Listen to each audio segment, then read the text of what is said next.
Welcome to the Artistic Finance Podcast, where we break down the wall between art and money. If you're here looking for how to be an artist and financially sustain a career, you're in the right place. Keep listening and join us as we learn about artists and how they make money work for them. Hello everyone, this is your host Ethan Steimel here for a special episode 17.1. Thank you for listening. Today's episode focuses on hashtag Red Alert Restart, which is an event on September 1st. On that day, over 1,500 buildings across North America will be lit up red from 9 p.m. to midnight local time. The hope is that photos of these red buildings and other events will take over social media to raise awareness for the 12 million live event workers in the United States that are currently unemployed, furloughed, or have lost 90% of their income. Here to talk with us about it is our guest, Michael Strickland, founder and chair of Bandit Lights, a major entertainment lighting company. Michael worked tirelessly with congressional members to pass the CARES Act in March and is now working with Congress again to encourage the new Restart Act. Without further ado, let's get to our interview. Michael Strickland, welcome to the podcast. Thank you very much. Glad to be here. And I'm going to say this is August 24th, 2020 that we're recording this. So it's amidst the COVID-19 pandemic and the Black Lives Matter reawakening. Could you give us a recap of your life and career to where you are right now? Oh, Lord, do you have enough tape? I started out at age 5 in community theater, and I had seen lighting and knew that Fresnels and Licos and such existed. But at age 12, I went and saw the Monkees or the Beach Boys or one of those pop bands and fell in love. But also by age 12, I'd been kicked out of the boys' choir. I'd had every kind of musical lesson one could have, had no talent, and knew I'd never be in show business. But like most people, I had a burning desire to be in show business. Yeah. And as you probably know, everybody behind the scenes in show business is actually a wannabe singer, dancer, or actor. We just never had the path to get there. So anyway, my desire to be in show business, I wanted to be doing the rock shows, and I started dragging the lights from the theater of the high school down to the gym and lighting the Monkees and the Beach Boys and Paul Revere and the Raiders, because in '68, nobody carried lighting. So from that grew this company because I just never stopped doing it. And on a given weekend in Kingsport, Tennessee, we would have all the lights from the high school and both junior highs and 3 U-Haul trailers all over the southeastern United States lighting these bands. Then I came to the University of Tennessee and continued to do it with the lights out of the University of Tennessee's theater. And then we began to buy stuff, and we had this company that we had named Bandit from day one. And I was working out of a dorm room and did $2 million out of a dorm room with the big acts of the day. I kind of skipped the whole club thing and ended up working with the really big acts, and just never quit. My parents thought I would get a law degree because I went to law school, but when I finished law school, they said, well, now you're going to be a lawyer. And I said, no, actually, I'm on tour with a guy named Kenny Rogers. And that was, at the time, that was as big as it got. And here we are 52 years later, and Bandit Lights has got operations all around the world and several hundred employees, and we're just having a heck of a lot of fun. That's amazing. Are you ever going to retire? I'll have to pry my Hurricane from my cold, dead hand. Figures. That's everybody in the entertainment industry is that way, I think. What else would you do? Yeah, exactly. So we've sort of picked up some of these just by your story, but can you describe your demographics for us? Yeah, I'm a Caucasian American male, 65 years old. Guess that's about it. Okay, so now a couple questions about your creative personality. What is a live event that you like to experience? I think that's a loaded question because people are social. Even unsocial people are social. And people like live events. That's in this time of COVID, that's the biggest, I would say, thread of hope, but it's not a thread. It's a great big giant piece of rope, because people are social creatures. Even the ones that are to themselves are social. We like to socialize, whatever that means. And in this time of COVID, people are more than ever want to do things. So for me, I just love shows of all kinds, of all types, music of all kinds and all types. I mean, I'm as diverse as I worked years for Conway Twitty and Loretta Lynn, and all the way to Alice Cooper, who's a friend of mine, a client of mine, and a great entertainer, and everything in between. And, I love Broadway. I love musicals. I love television. I love film. Uh, Believe it or not, I like trade shows. I mean, Yeah, I understand. big special events. I mean, just anything that draws the public together. Yeah. Oh, that's great. And also trade shows. I mean, we laugh about it, but trade shows are spectacle. Oh. They're just huge. When rock and roll began, there was this 200-year-old thing called theater, legit theater. And those two didn't meet for a long, long time. Although they started sharing stuff, they didn't meet for a long time. But about 20 years ago, rock and roll took over, and rock and roll now drives everything in the world of audio, lighting, and technical stuff. So the first people that adopt staging or scenery or lighting or rigging or special effects are always the rock and roll bands, and then it works back into Broadway. But the first 20, 25 years, everything went from theater to rock and roll. Yeah. So, there's such a blend there now, isn't there? Because you can't talk about a technology, a piece of equipment, a thought process that it doesn't work across live entertainment, theater, trade shows. I mean, it's all there across all platforms. Amazing. Okay, we have your creative personality, now your financial personality. Are you bad with money or good with money? Oh, that's my strong point. I've got a degree in business and a degree in law, and formally educated in both. Never took a moment of formal training in theatrical lighting or entertainment. That's sort of a learned skill. But yeah, I'm a numbers guy, and it pays off in a time like this because I'm one of the most conservative people in the live entertainment industry. And when COVID hit, because I am so financially conservative, we had cash reserves and didn't end up in a place like most people did, and that's just because of my fiscal conservative nature. Yeah, amazing.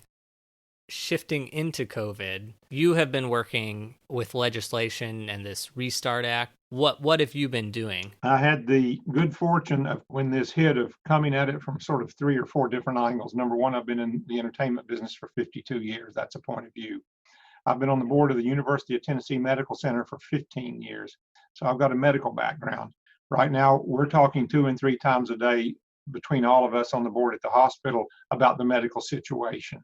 I also come at this from a business background, in that I have a business education and understand it, as well as the legal background. And then because of my other endeavors, I'm friends with Jimmy Haslam, who owns the Cleveland Browns, and I know other people in pro football. I'm also heavily involved in college football. I also know the people that own Bristol Motor Speedway and 7 other NASCAR tracks. So I was able very quickly to get the NASCAR take on what was going on with live events, and the football take on what was going on. And I'm on every board there is at University of Tennessee. So I sort of had the school approach, and then I had the medical approach. And then the final piece was, I've known Lamar Alexander and Marsha Blackburn, the 2 senators from the state of Tennessee, for over 40 years each. So on March 14th, when this happened, I called both of them and said, help. And they said, surely. And immediately I became a voice to them, and eventually to others, including Senator Rubio, Senator Young, and Bennett, who stood up the Restart Act, and a host of other senators and congresspeople, giving them guidance and information as it pertains to small business, and particularly to the live event small businesses, to craft first the CARES Act and the PPP, then the revisions to the PPP. And right now I'm knee deep in conversations with all the political leaders about whatever they're going to call the next Relief Act. So I've literally spent 14 to 16 hours a day since March the 14th dealing with our political leaders and their staffs, helping them craft the legislation, giving them sort of the live event, live entertainment point of view of what we need. And right now, we're at a point that everything else has been done, restarts the vehicle that will save most of the struggling small businesses, and in particular, the small businesses in the live event industry. And let me add this: the biggest uphill battle we have is very simple. Most people look at entertainment, whether it be Broadway or a trade show or a rock show or a country show, and they go, Oh, those people are really wealthy. They make a lot of money because they look at the Rolling Stones and U2 and go, well, they got to be okay. They got a lot of money and yeah, they're taking care of their people, surely. So they're all okay. Well, as you know, below the line, below the artists, below the equity actors, and below the people on television and film, there's the rest of us. And we're not so financially secure. And indeed, we're not working because there is no artist that can afford to pay everybody that works for them for a year to sit and do nothing. And so we're the biggest business that they don't know exists. When people go to see a show, whether it be on Broadway or a trade show or a rock show, they just assume all that stuff is there, the sound, the lights, the video, the buses, the trucks. They don't know that that's a business. So they don't know we're there. They do think we're all wealthy. And what I'm trying to change right now is the national media hasn't talked about us at all. They talk about gymnasiums, they talk about restaurants, they talk about beauty parlors and hair salons. Live entertainment has gotten almost no mention. And I'm tickled to death because tomorrow morning I'm on CNBC at 7:15. And this will be the first national exposure of the fact that live entertainment has been dead since March the 13th and will be dead till February of next year. Yeah, at least. So that's kind of what I'm working on nonstop is the political thing. You won't find anybody in our industry that has a better understanding holistically of all the bills and all the acts and what's been done and what's going to be done and how they actually, as they say, make the sausage. I mean, I'm in tune with what's going on day to day, and I have conversations every day with them and sort of more than have the pulse of what's going on. I knew you were connected to Bandit Lights. I didn't realize you had all these other connections and were on the board of so many other things and industries. No, it's broader than that. I was going to ask you, could you tell us how Bandit Lights fared from, March until now and into the future? We're an anomaly, as I said, because I'm so fiscally conservative and we had large cash reserves. We hadn't actually spent all of our CapEx money for the year. And we had saved up money to buy our new facility in Charlotte. And we had money saved up for pay raises and money saved up for paid vacation. So believe it or not, we got 300 plus employees and we haven't laid anybody off. Whoa. I don't like to talk about that, but we've kept everybody employed 100%. Oh my gosh. I don't talk about it because it doesn't sound right. And we can make it through to January. Just because I'm very fiscally conservative. Right. But we're an anomaly, and I'm actually doing what I'm doing to fight for the rest of the industry. Now, that doesn't mean that if they make more funding available, we won't take our portion because, yes, we could surely use it to get our cash reserves back up where they were. Right, right. The first little bit, everybody thought it'd be over in 30 or 60 days. Well, the biggest thing we deal with now is, people's emotions and keeping the spirits high because we're at halftime. We're coming out of the locker room. We've come through 5 months of nothingness and we've got 5 more months of nothing. And, Ethan, how do you feel not getting to craft your trade? I mean, yeah, those of us that do this for one reason, and that's the love of the game. We love what we do. We all know we could make more money doing something else, but we just love entertainment. We love what we do. And to not be able to craft your trade is emotionally probably more devastating than the financial part. And I hear that daily. We all thought it was going to be over. It's going to be short term. Oh, just hang on another month, hang on another month. And now it's like, okay, you can't kid yourself. February of next year is a positive, maybe realistic, hopeful, but that before then, nothing. Like live events will not be happening before then, guaranteed. But getting from, what are we, August the 24th to January the 15th, that's a long time. Yeah. And keeping people's mindsets right. I actually think the second half will be tougher than the first half. And I don't mean financially, while it probably will be financially, just the emotional piece. Mm-hmm. And we need each other more than ever. And that's why I'm doing what I'm doing. I've got to help cure the financial piece as much as I can. And the way that the Restart Act works for the companies get 45% of last year's revenue to do with as they see fit. And hopefully they will pay their people. And then the individuals that worked for themselves via 1099, they too can come get 45% of last year's earnings. So it tends to take care of both individuals and companies. but then we still have to turn to the emotional part. That's where we depend on one another. But, I believe even if you had your whole paycheck, there's still the emotional part. I'm not doing what I was trained to do. Our office people, by and large, are doing what they're trained to do. Our road people are cleaning the floor with toothbrushes. Yeah. I mean, Yeah. how fulfilling is that? Now, we're very fortunate that we have gotten a modicum of work. We're doing a fair amount of those virtual and those kind of things, and we've got some socially distanced special events. I mean, it's nothing that would support this or any other company, but what we're doing is, if it's a job that we would typically put 2 people on, we'll put 4 people on it or 6 people on it. They're getting paid anyway. Right. Yeah. So we'll send them over to the job site, and they'll do and it gives them a day or 2 or 3. Yeah. And it's exciting. And we did a 10-day thing for Garth Brooks. Mm-hmm. So we had 35 people that got day rates for 10 days. Yeah. So awesome. Just cool stuff like that. Yeah. All right. That's a hope. It's like that. Your story is like the best story out of this. it's really wonderful. Can we talk about the hashtag We Make Events and hashtag Red Alert Restart? We Make Events was created by some people in the United Kingdom, and I get on a Zoom with those folks once every 10 days or so, and we interface, and I give them advice and they give me advice. Well, they had stood up this thing called Red Alert.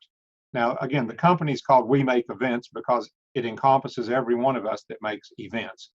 The event that they did was called hashtag Red Alert, to alert the UK and Europe that the industry's dead in the water. So they did one, and out of a couple of Zoom meetings, myself and a couple of other people agreed to stand one up in America, and we have, and I'm here to tell you, it is monolithic. The minute we started building it, we started having regional captains just sign on, and we've got 2,000 buildings on September 1st that are going to turn red, and that includes iconic things like the Empire State Building, Niagara Falls, the Staples Center. I mean, it's all over the board. They're all over America. And then we've got teams in every city where people just came on board, stepped up, and said, you know what, I'm going to do a case push. And then they got 50 people together to do a case push. In Nashville, there's a gentleman named Chris Lyle that's got a drive through town with a couple of hundred cars in it with signs and whatnot. And I mean, all over America and North America, including Canada, people are creating events to execute on that day. So we're going to have this large visible event. We've got national media that's going to cover it. We've got local media that's going to cover it. We began collecting a bunch of 10-second videos from stars, Bon Jovi and Steven Tyler and Alice Cooper and Jason Aldean and Reba McEntire, people like that. Just 10 seconds of, hey, Red Alert, the industry's dead in the water, help us. They all say whatever they want to say. But this is going to be a huge event on Tuesday, September 1st. And that's the day that really, when the legislators, they're at home still, so we're going to be able to get them to the events, and we're doing that. But between the 1st and the 5th is really when a lot of the sausage making, as they say, is going to occur out of session. And when they come back into session on the 14th, a lot of the decisions will have been made. So we're going to impact them with this large event. And even after, we're going to continue to send them pictures of the different events. We're going to post it all over everybody's social media. We're going to email these little movies to all of the senators and Congress people. And of course, I'll continue the lobbying for it myself and many other people. Yeah. Is there anything individuals can do, like me in my apartment in New York? What can I do to support this? Absolutely. Just go to hashtag We Make Events, and then from there you're steered to the website, and it identifies your region captain, and then you get in touch with your region captain, and he or she will tell you, here's what's going on. And then in many cases, people like yourself have said, hey, here's my idea. In other words, there might already be a case push, but somebody says, I've got an idea for a drive-through. And indeed, that's happened in a number of cities where there's a car parade, if you will, and a case push. And there's a whole bunch of other cool things going on where, somebody just has an idea. So yeah, just go to hashtag We Make Events, and it walks you through it. It's menu driven. I have a Lico. Maybe I'll put a red gel in it and light up my apartment building. Apollo, the Gobo company, has stepped up and has made all of the relevant gobos, and they're They wish they could give them away, but they're in as much pain as everybody else, so they're selling them at cost. I mean, they're next to nothing. Let's see, if it's September 1st, rush shipping, maybe. Yeah. Two last questions for you. Well, maybe one only. Do you have any advice or encouragement for live event workers right now? I'm nothing but encouragement, and what I'm about to give you is an opinion, but it's an educated opinion. And people have been, I've got 1.2 million people in my email chain now, and folks have been coming to me for information, and I kind of backed into it. But there are 3 vaccines on the horizon. All 3 are meant to be dropped in October. They're all in phase 3 clinical trials right now, which means you have 30,000 people. They're all going to be finished at the end of this month. Then they have to do a thing called peer review, which will occur in September. And then sometime in October, if the FDA gives them approval, they can begin rolling them out. Well, there are actually 6 companies that have already made over 100 million doses of their vaccine just for the United States. The government's contracted with them. Well, these 3 will all have 100 million doses sometime in October, assuming they get FDA approval. The efficacy of these drugs, or the efficiency in the phase 2 trial, was right at 100% for all 3 of them. Now those trials are much smaller; they're 3,000 or 4,000, but the expectation is that the efficacy will be extraordinarily high. The expectation is that these things will be FDA cleared, and the expectation is that they'll be out. There's also 6 or 7 therapeutics that will be out in October, November. So how do I look at it? Well, I do think we'll get these things out. I do think that the vaccines and the therapeutics will be with us in October, November. I do think by the time we get to January, from a health perspective, we will be in a very, very good place. But the issue is there's 2 other perspectives that have to line up correctly. One of them is the political perspective, because this virus has become very polarizing politically, and I don't mean red or blue. I just mean politically, as in some people think that we shouldn't open for a year, and some people think we should open today. And those are sort of political. I don't mean Republican, Democrat. I just mean I've got good friends that say you're nuts to do anything before 2022. So that's sort of a political point of view. But let's assume that we get to January with a happy medical situation. I would hope that we can get to a happy political situation. And then the third piece, which is different, is what I call the social situation. Because again, absent a political don't do anything till 2022, some people will probably just still be afraid, and not for any particular reason, just we're all afraid of the unknown, aren't we? So I think we'll end up with some people that are bold and some people that are timid. So in a perfect world, the political situation would melt to nothing, and the number of people that socially can't quite get themselves into a spot to re-engage in the world will be a smaller number. And if all that happens by January, February, I think we'll be back to work to a decent level by the end of March. Certainly, I would think to a full level by April, May, June. But that all trails back to the beginning, that the medical situation has to be corrected, because as long as that's as it is now, the political and the social situations remain in turmoil. Well, that's very positive and hopeful. I like that at all. And like reasonable hope. I do believe that we'll be back to work at a moderate to fair level in March. I do, because I know the medical piece. I know how these vaccines work. Most of them are synthetics. None of them actually give you the virus like other vaccines. A lot of vaccines, you get the virus and develop an immunity. These are synthetics that have been created, that are interjected into you, and they put RNA into you, which tells your immune system what to do. Yeah. So there's no danger of getting COVID from getting the vaccine. Man, I've learned a lot on this discussion.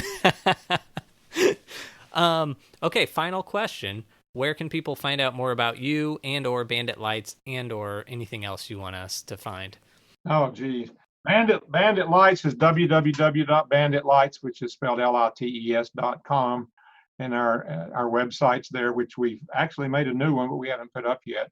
And that gives you a pretty good view of the company. I'm not actually mentioned on the company. all of our social media is there. If you want to get a modern picture, go to our social media. The most information about me probably is Googling me, because I literally have hundreds of thousands of posts, or go to my LinkedIn page, which is open to anybody that wants to look at it. And that kind of gives you a snapshot into what I've done. But, I ran the Chamber of Commerce here in Knoxville for 4 years, an adjunct professor at the university, and do a lot of weird things that people wouldn't guess. Amazing. Okay. And then also, if you visit the page for this episode, I'll put the We Make events and the Red Alert Restart. I'll have links for all this and Bandit Lights and everything on this website page.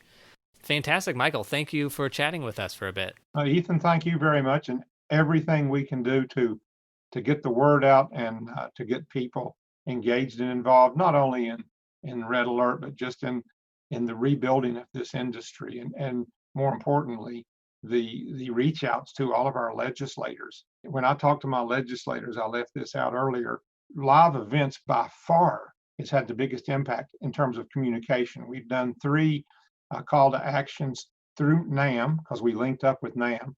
There have been numerous other call to actions from various segments of the industry, the venue people, the talent agent people, NEVA and NIDO. Screen Actors Guild has done one. I mean, it's all over the board. Live Event Coalition. I mean, there's so many great organizations out there. Extendpua.org. I mean, they've all got phenomenal websites and reach. Just all of that outreach, every single touch to a legislator makes the difference. And what they've told me is they have gotten 10-fold more communications from live event people than any other sector. So our voice has been heard. Our goal now is to push this restart bill across the line so that we can get all the individuals and all the companies funded to a level to get through to next February. Yeah, amazing. All right. Thank you so much. Thank you, Ethan. Take care. That was our interview with Michael Strickland. My takeaways were: stay hopeful for the vaccine and the medical solution. We need to set aside political sides and help all our citizens. If you want to help, please visit artisticfinance.com for details or search Red Alert Restart. If you have a moment, please find our page on YouTube and subscribe. It may not seem like the best use of your time, but each subscriber helps us get noticed by other listeners. That's it for today. Until next time, break a leg. Thank you for listening to Artistic Finance. Find more information on our website, artisticfinance.com. Please subscribe to our podcast and please leave a rating and review. Artistic Finance is produced in New York City by Nicole and Ethan Steimel. Producing consultant Ann Nygren Doherty. Graphics and website by Josh Cutler. Music by Chong Liu.